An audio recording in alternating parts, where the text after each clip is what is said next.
10 محرم کے لیے نہیں ہے، عاشورے کے لیے نہیں ہے۔ چلیے آگے بڑھتے ہیں۔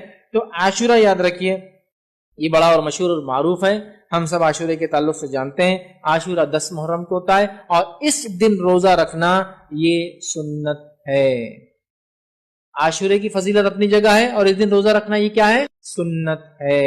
صحیح مسلم کی روایت ہے، نبی اکرم صلی اللہ علیہ وسلم فرماتے اور کہتے ہیں کہ جو صحیح مسلم کی روایت ہے، مجھے اللہ تعالیٰ سے امید ہے کہ یوم عاشورے کا روزہ گزشتہ 1 سال کے صغیرہ گناہوں کا کفارہ بنے گا۔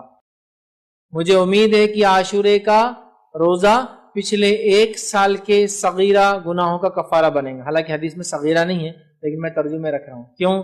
اس لیے کہ کبھی بھی کبیرہ گناہ بغیر توبہ کے معاف نہیں ہوتے، اور اگر بندوں کے ساتھ کیے گئے تو بندوں سے بھی معافی ضروری ہے۔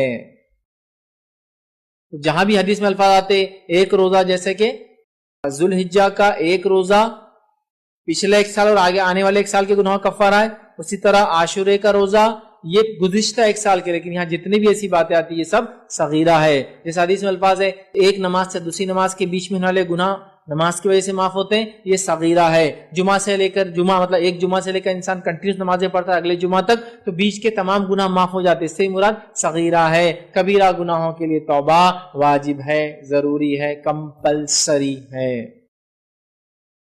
اس لیے یاد رکھیے، ذہن میں رکھیے جہاں بھی حدیثوں میں بات آتی ہے صغائر کے تعلق سے، ٹھیک ہے؟